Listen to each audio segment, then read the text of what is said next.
somebody's screen, the fourth screen over, where they got to scan over 15 times to find my app? Because really, if it's not on that main screen or one of the ones that are held down at the bottom, how often do you go to them?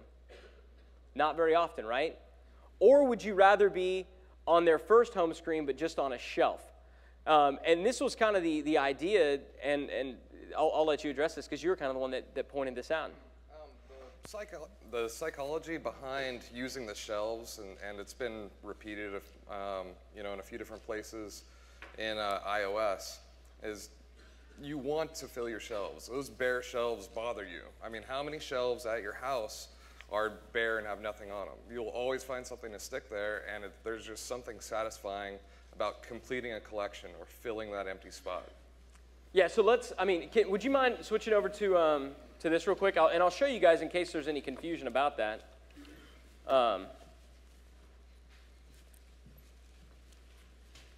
There we go. So here's the newsstand down here in the bottom right-hand corner. Do y'all see that?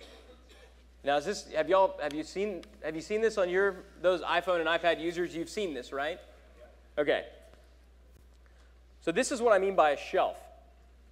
So you can go and fill up your shelves, and so the question really was do I want to have an app here on these shelves just a click away? But typically, because Apple puts us by default with the most recent update by default on the first screen. So do I want to be 2 clicks away from the first screen, or do I want to be, you know, over here? Which do I want to be? We made the choice that we wanted to be here, and I also believe that if you are offering information, if you have a content type site, I believe that eventually, we can go back to this screen now. I believe eventually Apple's going to force you in this newsstand. I believe they're going to force you into that particular category. I could be wrong, but it seems to me like that's the kind of thing that they're going to want to do. And essentially apps, the standalone apps, are going to be a software, utility, a game, and I wouldn't be surprised if eventually they had a newsstand type app for games where they effectively force you to house all your games into this one interior thing. They have to do it. What was the thing? Kamal, can I get a microphone up here real quick? You mind if I put you on the spot? Sure. I'm going to absolutely put you on the spot. Actually, can you come up here? Sure. All right. Do we have okay, good.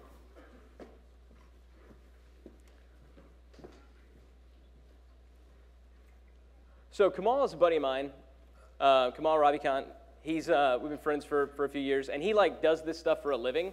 Lives out in Silicon Valley and basically does the kind of app thing. So he knows way more about this than I do. But you were talking about before how the big problem in these big channels and in iTunes in particular, what was it where there's so many apps people can't? Discovery. Discovery. Yeah, discovery is the big thing that all these big channels are trying to figure out because the search function alone isn't cutting it. People can't find the right thing, so they're going to force us to organize. My advice to you when you're building these is go ahead and put it where they're eventually going to put you anyway.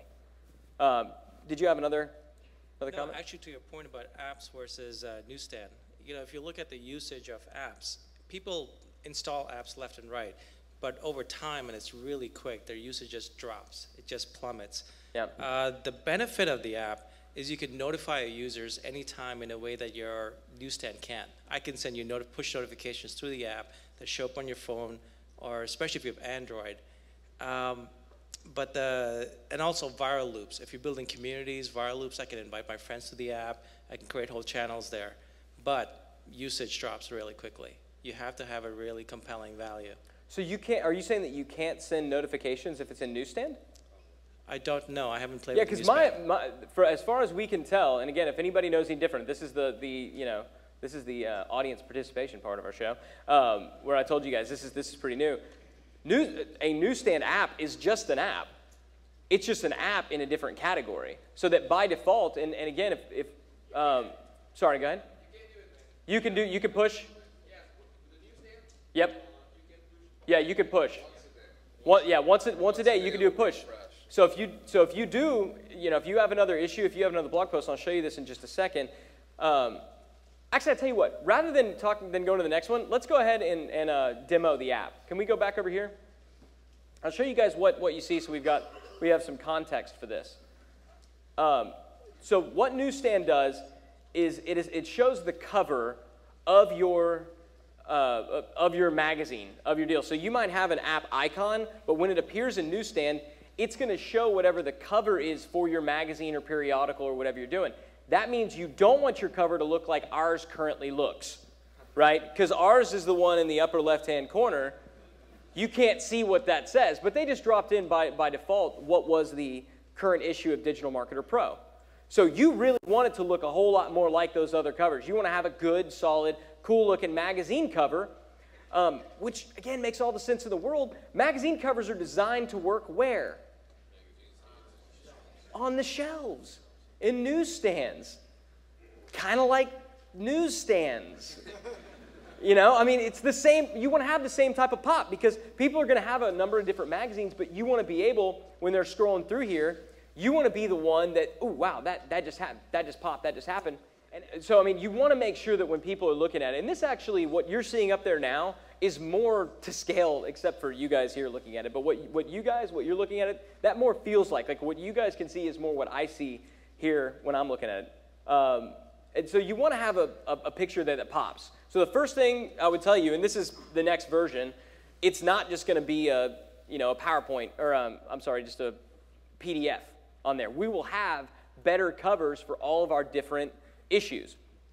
But then you go and click on it, and where it begins, you can see we've got navigation along the bottom. Yeah. You can see we've got navigation along the bottom for all of our different levels of membership. Okay, so for Digital Marketer, we have a free level, which is also known as a blog. We have a lower level membership called Digital Marketer Pro, which is $50 a year. That's where you get a monthly newsletter. And then we have the higher level membership called DM Lab, which is where you get access to everything.